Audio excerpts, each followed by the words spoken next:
घर वापसी या सत्ता के लिए कोई और मामला? मैं ये कहूँगा कि आप सभी लोग जान रहे हैं कि आज देश में जो चुनाव हो रहा है वो दिल्ली के सरकार को लेकर के चुनाव हो रहा है। ये भी वास्तविकता है कि हमारे मुल्क में जो सरकार बनती है उसमें उत्तर प्रदेश की एक अहम भूमिका होती है। प्रचार तंत्र के माध्यम से, मीडिया के माध्यम से एक ऑरा क्रिएट किया जा रहा है कि बहुत मजबूत स्थिति में है सरकार, जबकि ज़मीनी सतह पे सरकार बहुत कमज़ोर हो चुकी है। समाजवादी पार्टी पूरे दमखम के साथ भारतीय जनता पार्टी की सरकार की जो नाकामियां हैं उनको लेकर के जनता के बीच में जा रही है। ये प्रश्न इस समय सत्ता का नहीं है, ये प्रश्न है कि आज देश की सरकार जो संवैधानिक मूल्यों की हत्या कर रही है। जब हम पिछड़े की बात करते हैं, दलितों की बात करते हैं, धार्मिक अल्पसंख्यकों की बात करते हैं, तो पिछड़ों में निश्चित तौर पर हम पिछड़ी जातियों की प्रमुखता से बात करते हैं, लेकिन आज के दौर में हम हर उस वर्ग को पिछड़ा मानते हैं कि जो सरकार के ख़जाने से जिसकी पहुंच बहुत दूर हो चुकी है, कि जिसको देश की राजनीति ने और देश की सरकारों ने काफ़ी पीछे छोड़ दिया है, जिसके गांव में विकास नहीं हुआ, जिसके बच्चों की पढ़ाई की दिक्कतें हैं। उत्तर प्रदेश में अच्छी सड़कें बनना शुरू हुई जिससे निश्चित तौर पर व्यापारियों को लाभ हुआ। उत्तर प्रदेश में बड़े एक्सप्रेसवेज बने। बात करेंगे तो 2002 का वो समय था जब रुदौली में एक सप्ताह दिन और एक सप्ताह रात पे लाइट आती थी।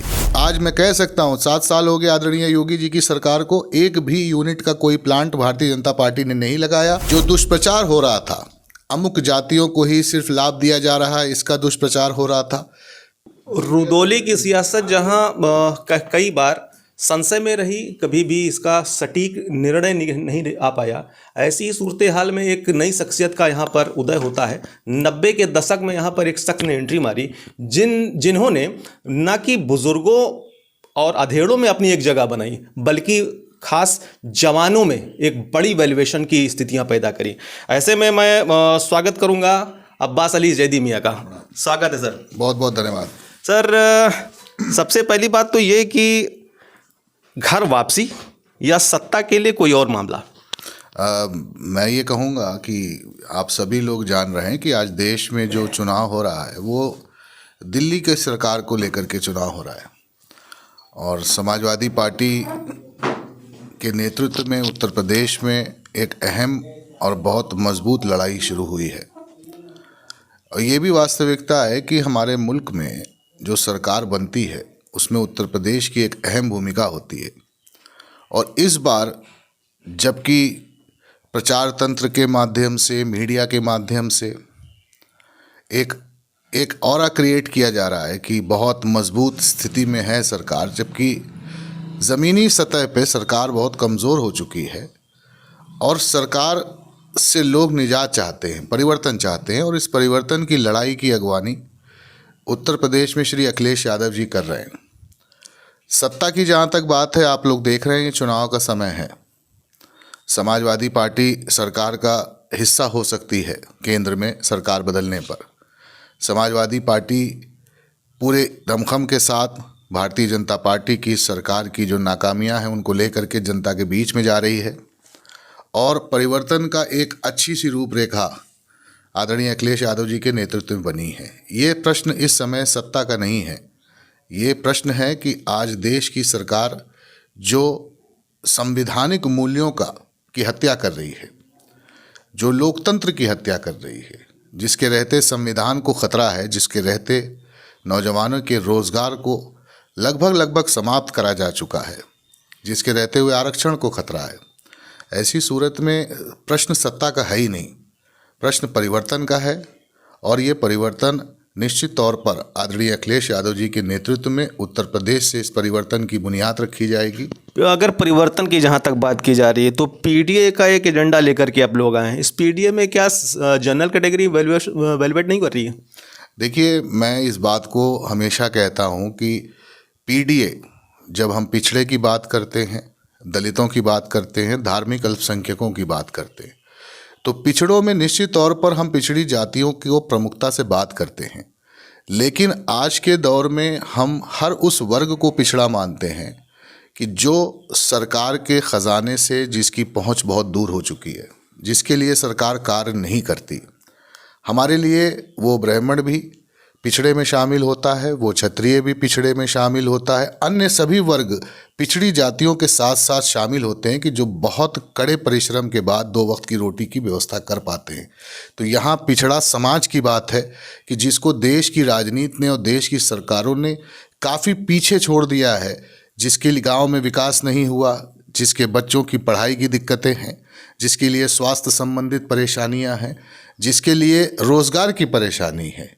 पिछड़ी जात में हरी जात में किसान हैं, आज किसान परेशान हैं। तो अगर हम किसानों की बात करते हैं तो सभी जातियों की बात करते हैं, हर उस वर्ग की बात करते हैं जो मेहनतकश भारतीय है। तो मेहनतकश भारतीयों में हमारी निगाह में सिर्फ पिछड़ी जातियाँ या दलित समाज के लोग या धार्मिक अल्पसंख्यक नहीं, हर वो व्यक्ति आता है जो परिश्रम से अपने परिवार को चलाने का काम करता है। परिश्रम की अगर बात आती है यहाँ पर, बहुत बढ़िया आपने सवाल उठाया। 2002 के समय में जब आपने एंट्री यहाँ पर मारी तो उस समय एहसान अली तम्मू मियाँ को आपने करारा मात दिया था।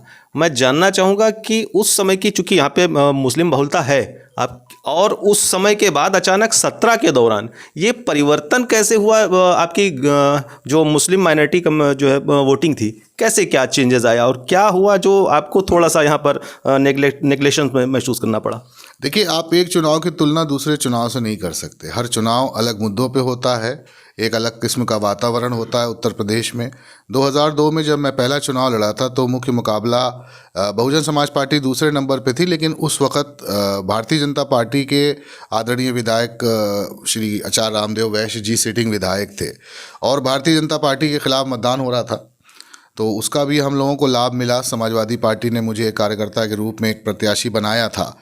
आप 2017 की बात करते हैं तो 2017 में 2012 से 2017 की जो सरकार थी आदरणीय अखिलेश यादव जी की, उसने उत्तर प्रदेश को एक ऐसे मार्ग की ओर लेके चली जिससे उत्तर प्रदेश का बेसिक इंफ्रास्ट्रक्चर जो उत्तर प्रदेश में कभी नहीं होता था उसको मजबूती मिली।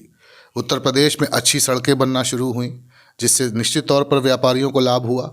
उत्तर प्रदेश में बड़े एक्सप्रेसवेज बने, मेट्रो आई और सबसे बड़ी बात है उत्तर प्रदेश जो अपनी सबसे बड़ी समस्या से जूझ रहा था, जिसके लिए मैं कहूँगा पूर्ववर्ती सरकारें जिम्मेदार हैं। जब उत्तराखंड बांटा गया तो हमारे जितने भी बिजली के प्लांट थे वो सब उत्तराखंड में गए। उत्तर प्रदेश बिजली से जूझ रहा था। आप अगर याद करेंगे तो 2002 का वो समय था जब रुदौली में 1 सप्ताह दिन और 1 सप्ताह रात पे लाइट आती थी। 2012 से 2017 की सरकार में उत्तर प्रदेश में जिस प्रकार से आदरणीय अखिलेश यादव जी के नेतृत्व में बिजली के कारखाने लगे, आज वही दिन है कि आज मैं कह सकता हूँ 7 साल हो गए आदरणीय योगी जी की सरकार को, एक भी यूनिट का कोई प्लांट भारतीय जनता पार्टी ने नहीं लगाया। अगर आज उत्तर प्रदेश में बेहतर बिजली आ रही है तो इसकी देन आदरणीय अखिलेश यादव जी हैं। अगर हम चुनाव की बात करेंगे तो 2017 की सरकार के समय जो दुष्प्रचार हो रहा था, अमुक जातियों को ही सिर्फ लाभ दिया जा रहा है, इसका दुष्प्रचार हो रहा था। तमाम तरह से लोगों को गुमराह करने का काम किया जा रहा था। भारतीय जनता पार्टी के पास कोई फेस नहीं था। हर जात के लोगों को जात के आधार पर विभाजित करके लोगों को ये विश्वास दिलाया जा रहा था कि अगर उत्तर प्रदेश में भाजपा की सरकार बनेगी तो अमुक जात का ही मुख्यमंत्री बनाएंगे। तो एक गुमराह करके सरकार में आने का काम किया था और उसका दंश सभी ने झेला था। जो भी लोग समाजवादी पार्टी से चुनाव लड़ रहे थे, बहुत सारे लोगों ने उसका दंश झेला था। उस दुष्प्रचार का मुकाबला हम लोग नहीं कर पाए। जनता को पूरी तरह से गुमराह किया गया, पोस्टिंग्स के नाम पर, तमाम तरह की सुविधाओं के नाम पर। जबकि उत्तर प्रदेश में सरकार ऐसी थी, जब समाजवादी पेंशन दे रही थी तो उत्तर प्रदेश में सभी जात के लोगों को मिल रही थी। जब उत्तर प्रदेश में आवास बन रहे थे तो सभी जात के लोगों को बन रहे थे। धर्म की बात करते हैं तो मैं कहूँगा कि इस विधानसभा क्षेत्र का एक बहुत पवित्र स्थल है माँ कामाख्या भवानी देवी स्थल। उसको अगर आज प्रदेश के पर्यटन के नक्शे पे लाने का काम किया तो आदरणीय अखिलेश यादव जी ने किया कि जितना विकास उन्होंने वहाँ पे कराया, अब उस सरकार जो बिल्डिंगें उस ज़माने में बनी थी उसकी पेंट तक कराने की स्थिति में ये सरकार नहीं है। मैं रोकना चाहूँगा समाजवाद की बात करते हुए। अभी थोड़ी देर पहले आपने कामाख्या भवानी का नाम लिया। मुझे अच्छी तरीके से याद है पिछला जो चुनाव विधानसभा का हुआ था तब आपने कामाख्या भवानी जाने का प्लान बनाया था, काफ़ी विरोध हुआ था। इस विरोध में क्या यहाँ की एक स्पेशल कम्युनिटी जिन लोगों ने विरोध कर रखा था वो कहीं ना कहीं दंश झेल रही है, या आपको कहीं ना कहीं कुछ ना कुछ गुमराह करने का प्रयास करी, या साम्यवाद इस परिभाषा से बड़ी विरक्त दिख रही है आपको? देखिए, मैं इस बात को बताना चलूँ, माँ कामाख्या भवानी देवी स्थल या इस पूरे क्षेत्र की सभ्यता और संस्कृति से मेरे परिवार का बहुत पुराना जुड़ाव है। और मैंने विधायक रहते हुए जब मैं विधायक नहीं था या मेरे पूर्वजों ने कभी किसी भी धर्म को में कभी उन्होंने असमानता नहीं रखी। हर धर्म के मानने वाले लोगों से हम लोगों का जुड़ाव रहा। हम लोगों ने सभी धर्मों का सम्मान दिल से किया है। राजनीति में नहीं थे तब भी सबका सम्मान करते, तो यही सीख हमको परिवार से मिली है। जैसे कि आपने कहा विरोध की बात, मैं इन सब विरोध का कोई वो नहीं करता। और मैंने हमेशा, अगर आप इस क्षेत्र के किसी भी स्थान का अगर आप सम्मान कर रहे हैं तो मेरे जाने का सिलसिला और मेरे पूर्वजों का हमेशा रहा।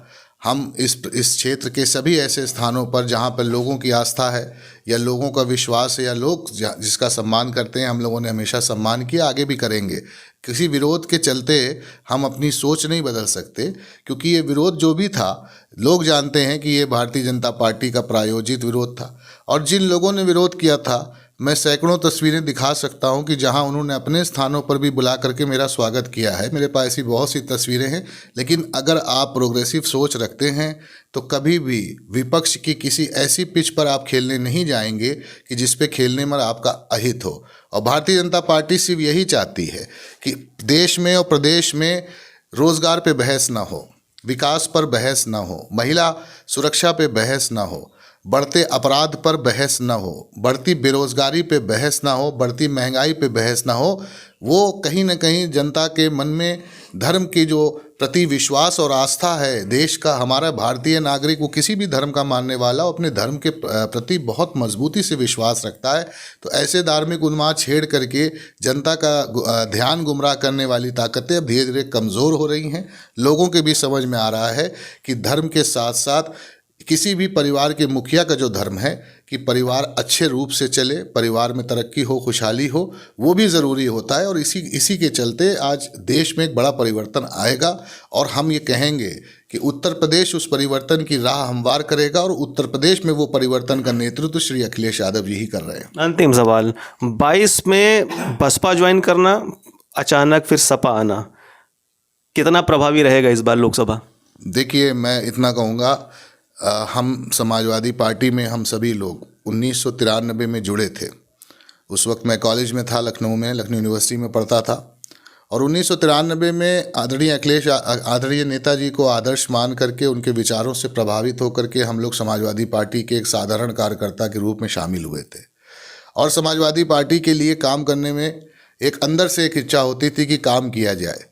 समाजवादी पार्टी के कार्यालय के रखरखाव से लेकर के समाजवादी पार्टी के पक्ष में झंडा लगाना, शहर में समाजवादी पार्टी के पक्ष में पोस्टरों को चिपकाना, ये सारा सौभाग्य हम लोगों को प्राप्त है। बहुत नीचे से पार्टी के वर्कर के रूप में हम लोग यहाँ तक आए। चुनाव तो मैं बहुत बाद में लड़ा, 2002 में लड़ा, आदरणीय नेताजी के आशीर्वाद से लड़ा, स्वर्गीय बेनी प्रसाद वर्मा जी के आशीर्वाद से लड़ा।